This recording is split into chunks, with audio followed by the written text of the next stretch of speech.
Uma antologia de leituras das palavras de Deus Todo-Poderoso.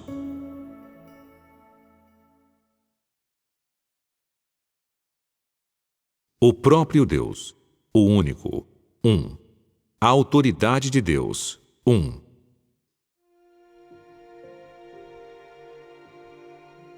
No quarto dia, as estações, dias e anos da humanidade passam a existir à medida que Deus exerce sua autoridade novamente.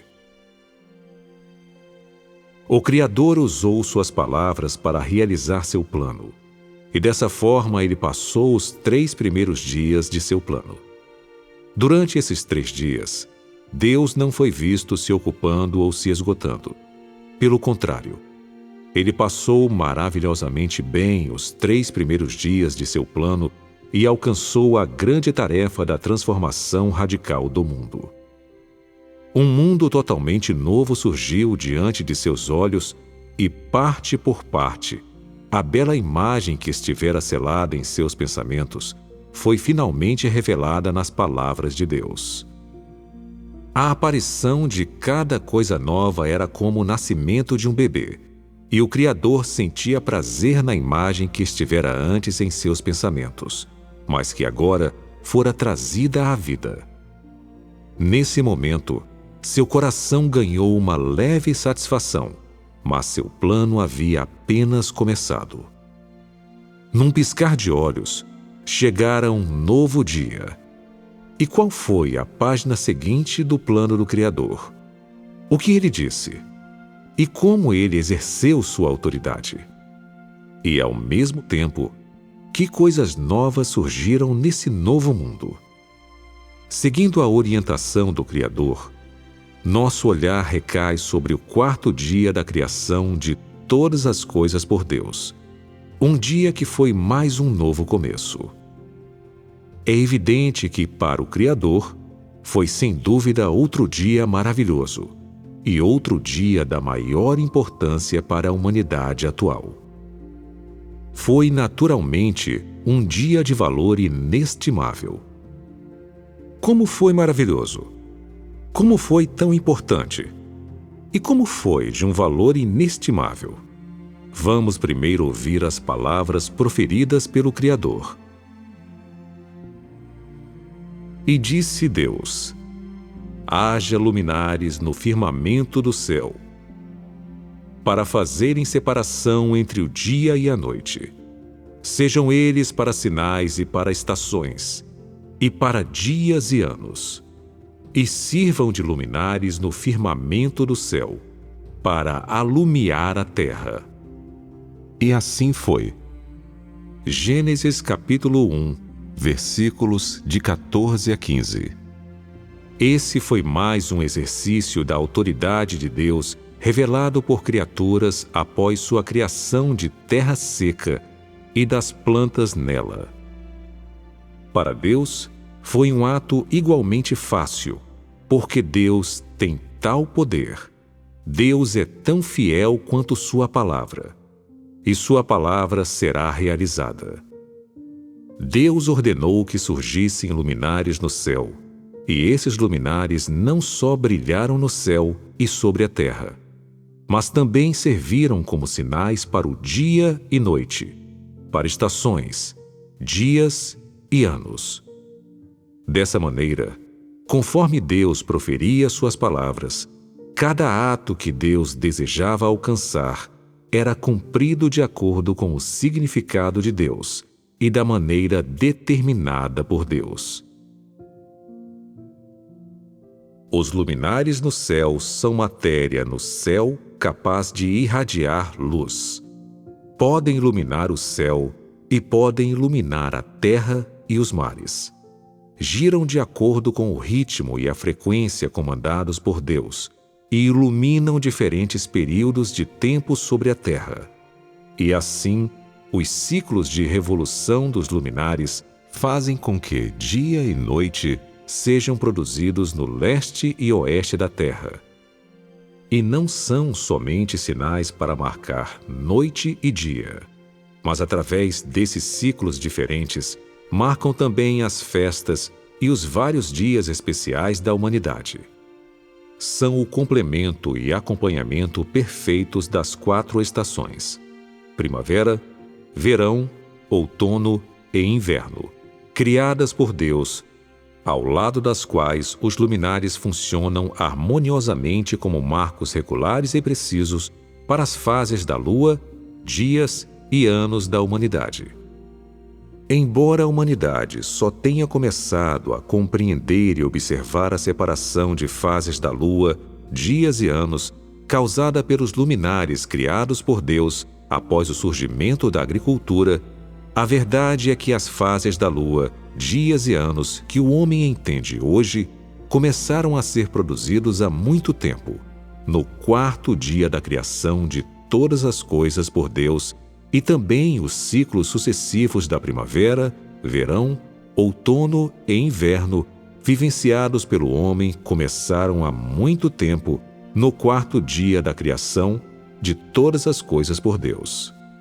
Os luminares criados por Deus permitiram ao homem distinguir a noite do dia de maneira regular, precisa e clara, e contar os dias e acompanhar claramente as fases da lua e os anos. O dia da lua cheia marcava a conclusão de um mês, e a partir disso, o homem sabia que a iluminação dos luminares começava um novo ciclo. O dia da meia-lua marcava a conclusão de metade de um mês, que indicava ao homem o começo de uma nova fase da lua, do qual podia inferir quantos dias e noites havia em uma fase da lua, quantas fases da lua havia em uma estação, e quantas estações havia em um ano, e tudo era regularmente exposto. E, portanto, o homem podia acompanhar facilmente as fases da lua, dias e anos, marcados pelas revoluções dos luminares. Desse momento em diante, a humanidade e todas as coisas viveram inconscientemente entre a alternância ordenada de dia e noite e as alternâncias das estações produzidas pelas revoluções dos luminares. Essa foi a importância da criação dos luminares pelo Criador no 4º dia. Do mesmo modo, os objetivos e a importância dessa ação do Criador permaneciam inseparáveis de sua autoridade e poder. E, portanto, os luminares feitos por Deus e o valor que logo trariam ao homem foram outro golpe de mestre no exercício da autoridade do Criador. Nesse novo mundo, em que a humanidade ainda estava para aparecer, o Criador havia preparado tarde e manhã, o firmamento, terra e mares, relva, ervas e várias espécies de árvores e luminares, estações, dias e anos para a nova vida que logo iria criar. A autoridade e o poder do Criador estavam expressos em cada coisa nova que ele criou, e suas palavras e realizações ocorreram simultaneamente, sem a menor discrepância e sem o menor intervalo. A aparição e o nascimento de todas essas coisas novas eram prova da autoridade e poder do Criador. Ele é tão fiel quanto sua palavra, e sua palavra será sempre realizada, e aquilo que é realizado dura para sempre. Esse fato nunca mudou. Assim foi no passado, assim é hoje, e assim será por toda a eternidade. Quando vocês olham novamente essas palavras das Escrituras, elas lhe parecem renovadas? Vocês viram novos conteúdos e fizeram novas descobertas? Isso é porque os atos do Criador tocaram o coração de vocês e orientaram o direcionamento do seu conhecimento da autoridade e poder dele, e abriram a porta para a sua compreensão do Criador, e os atos e autoridade dele concederam vida a essas palavras. E, portanto, nessas palavras o homem viu uma expressão real e nítida da autoridade do Criador e testemunhou de verdade a supremacia do Criador e contemplou a extraordinariedade da autoridade e poder do Criador. A autoridade e poder do Criador produzem um milagre após o outro, e ele atrai a atenção do homem. E o homem não pode deixar de olhar extasiado as ações surpreendentes nascidas do exercício de sua autoridade. Seu poder fenomenal produz um deleite após outro, e o homem fica deslumbrado e radiante, e exclama admirado, fica atônito e vibra. Além disso, o homem fica visivelmente comovido, e nele são produzidos respeito, reverência e afeição. A autoridade e os atos do Criador têm um grande impacto sobre o espírito do homem, e purificam o espírito do homem, e, além disso, saciam o espírito do homem. Cada um de seus pensamentos, cada um de seus pronunciamentos e cada revelação de sua autoridade é uma obra-prima entre todas as coisas, e é uma grande tarefa digna da compreensão e conhecimento profundos da humanidade criada. Quando contamos cada criatura nascida das palavras do Criador, nossos espíritos são atraídos à maravilha do poder de Deus e nos encontramos seguindo as pegadas do Criador para o dia seguinte, o 5º dia da criação de todas as coisas por Deus. Continuemos lendo as Escrituras passagem por passagem à medida que observamos mais ações do Criador. No 5º dia, formas de vida variadas e diversas exibem a autoridade do Criador de maneiras diferentes. As Escrituras dizem: E disse Deus: Produzam as águas cardumes de seres viventes, e voem as aves acima da terra no firmamento do céu. Criou, pois Deus, os monstros marinhos e todos os seres viventes que se arrastavam, os quais as águas produziram abundantemente segundo as suas espécies, e toda ave que voa segundo a sua espécie. E viu Deus que isso era bom. Gênesis, capítulo 1, versículos 20 e 21. As Escrituras nos dizem claramente que, nesse dia, Deus fez as criaturas nas águas e as aves do ar, o que significa dizer que ele criou os vários peixes e aves e os classificou de acordo com suas espécies. Assim, a terra, os céus e as águas foram enriquecidos com a criação de Deus. Quando as palavras de Deus foram proferidas, novas formas de vida, cada uma diferente da outra, surgiram instantaneamente em meio às palavras do Criador. Vieram ao mundo disputando espaço, pulando, brincando alegremente.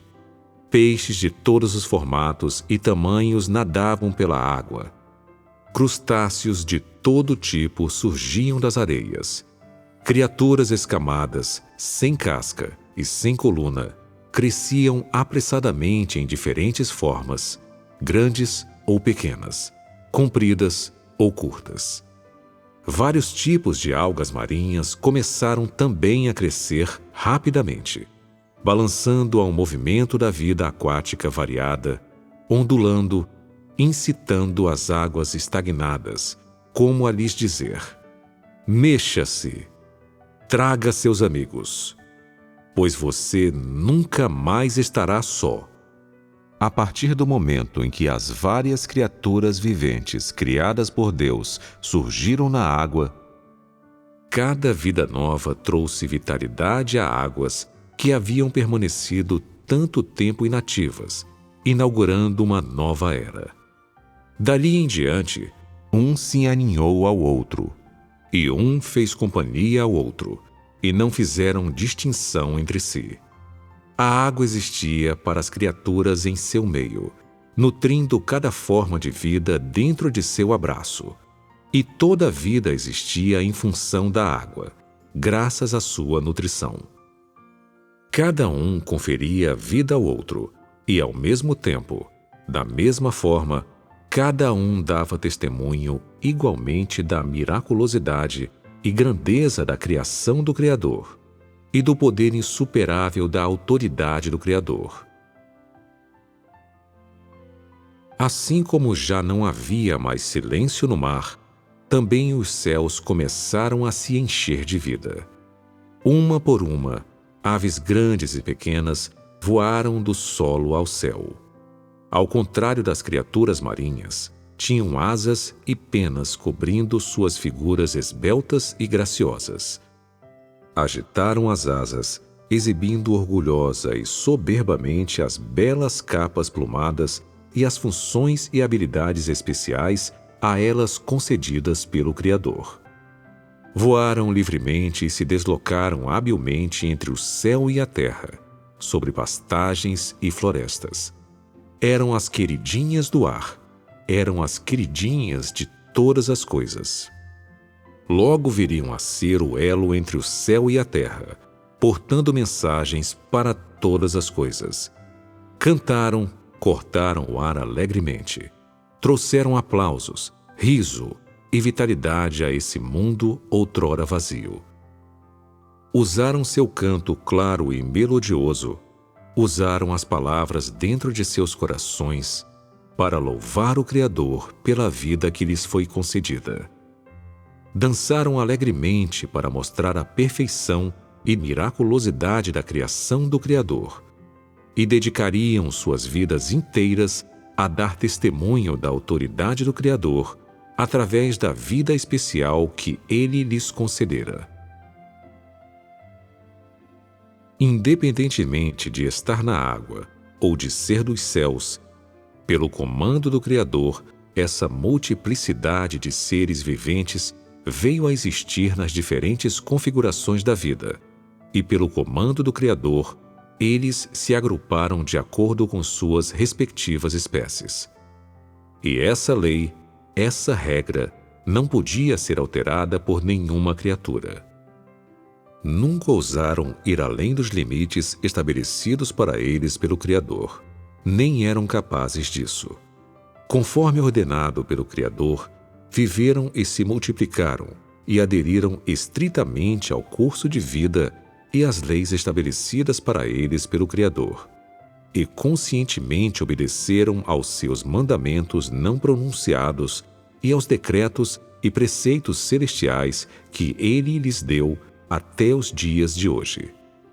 Eles conversaram com o Criador de uma maneira especial, própria, e passaram a apreciar o significado do Criador e obedeceram a seus mandamentos. Nenhum jamais transgrediu a autoridade do Criador, e sua soberania e comando sobre eles foram exercidos dentro de seus pensamentos. Nenhuma palavra foi proferida, mas a autoridade, que era a única do Criador, controlava em silêncio todas as coisas que não possuíam capacidade de linguagem e que diferiam da humanidade.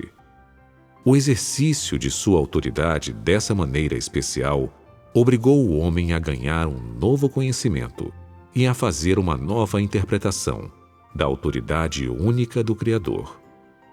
Aqui, devo dizer a vocês que nesse novo dia, o exercício da autoridade do Criador demonstrou mais uma vez a singularidade do Criador. Em seguida, vamos dar uma olhada na última frase dessa passagem das Escrituras. E viu Deus que isso era bom. O que vocês acham que isso significa? As emoções de Deus estão contidas nessas palavras. Deus observou todas as coisas que Ele criara ganhar vida e permanecer firmes, devido às suas palavras, e gradativamente começar a mudar. Nesse momento, Deus estava satisfeito com as várias coisas que Ele fizera com suas palavras e com os vários atos que alcançara? A resposta é: e viu Deus que isso era bom. O que vocês veem aqui? O que representa e viu Deus que isso era bom? O que simboliza? Significa que Deus teve o poder e a sabedoria para realizar o que Ele planejara e prescrevera, para realizar os objetivos que havia se proposto a realizar. Ao completar cada tarefa, Deus sentiu arrependimento? A resposta ainda é: e viu Deus que isso era bom. Ou seja, não só não sentiu arrependimento, como ficou satisfeito. O que significa que ele não sentiu arrependimento?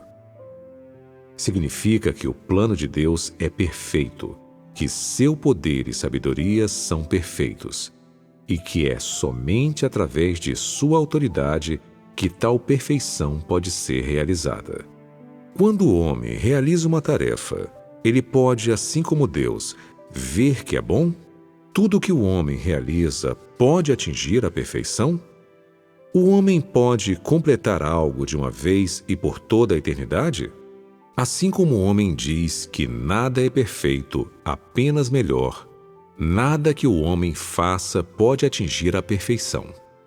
Quando Deus viu que tudo o que ele fizera e realizara era bom, tudo o que foi feito por Deus foi estabelecido por suas palavras.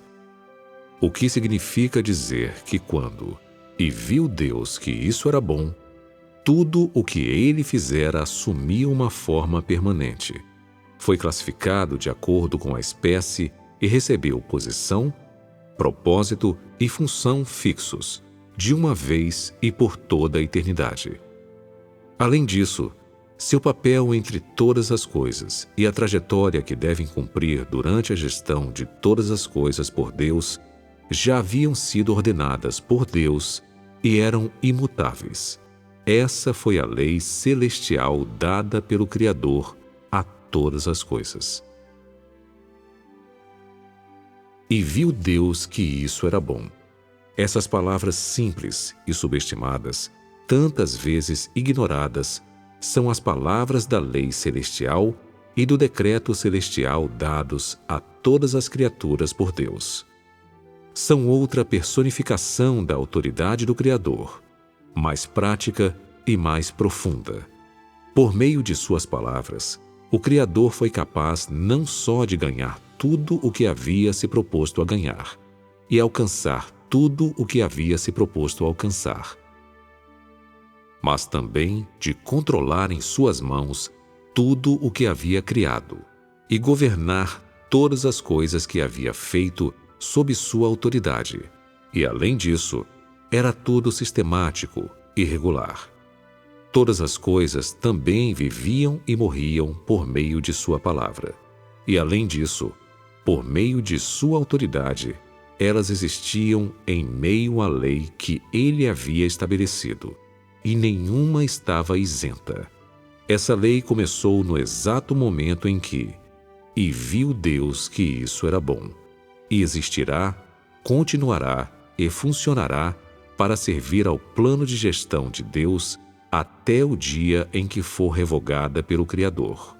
A autoridade única do Criador se manifestou não só em sua capacidade de criar todas as coisas e comandar a existência de todas as coisas, mas também em sua capacidade de governar e deter soberania sobre todas as coisas e conferir vida e vitalidade a todas as coisas, e, além disso, em sua capacidade de causar, de uma vez e por toda a eternidade, o surgimento e existência no mundo de todas as coisas que ele criara em seu plano como uma forma perfeita e uma estrutura de vida perfeita e uma função perfeita.